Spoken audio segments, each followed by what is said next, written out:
Ada yang tahu?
hibah adalah mubah atau boleh, tetapi berdasarkan kondisi dan peran, si pembeli dan si penerima hibah bisa menjadi wajib, halal dan makruh.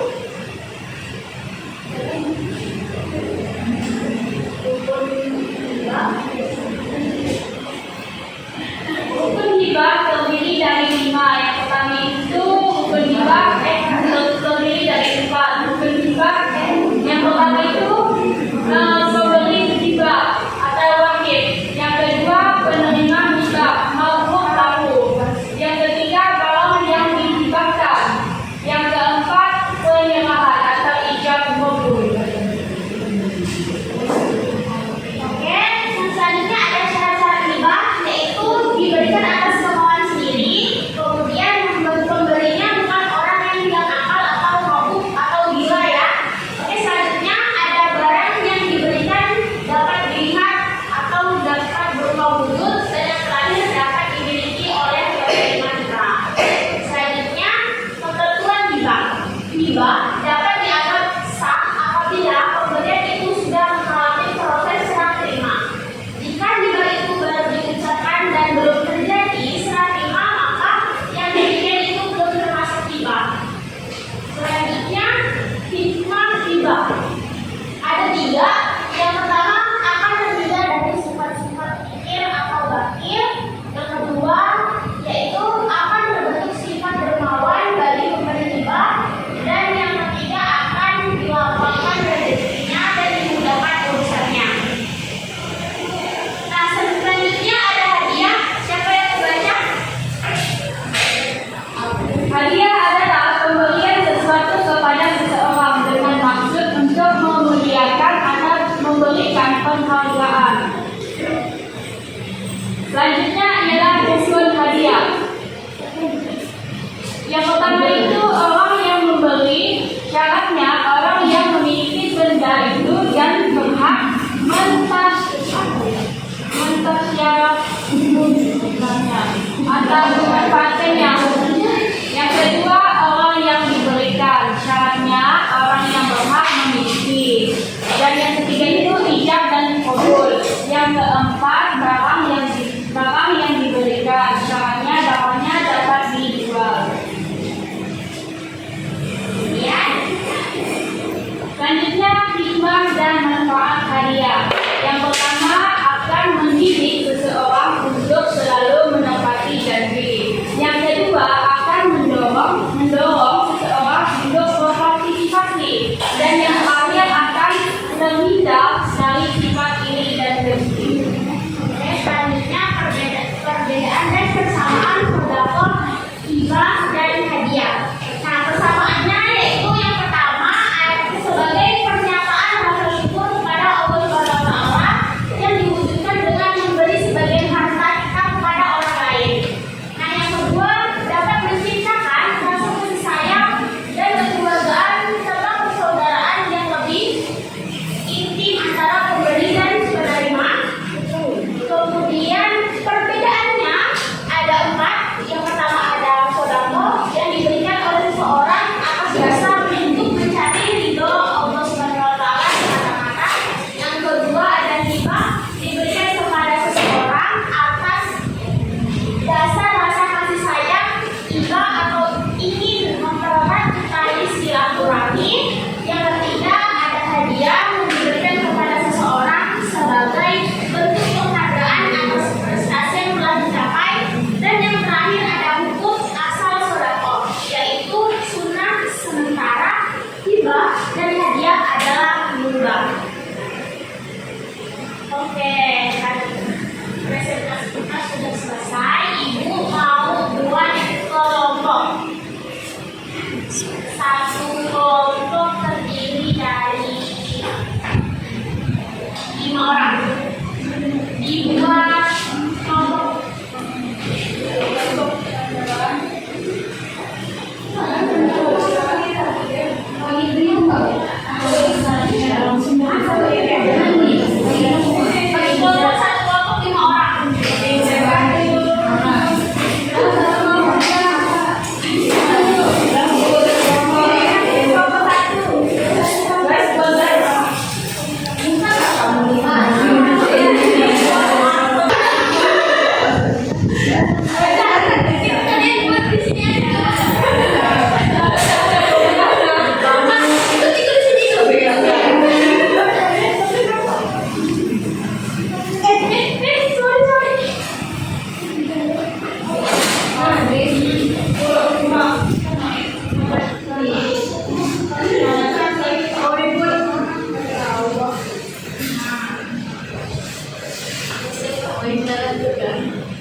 sesuatu kepada seseorang yang membutuhkan semata-mata hanya mengharap ridha Allah Subhanahu wa taala. Oke, mari kita kasih tepuk tangan.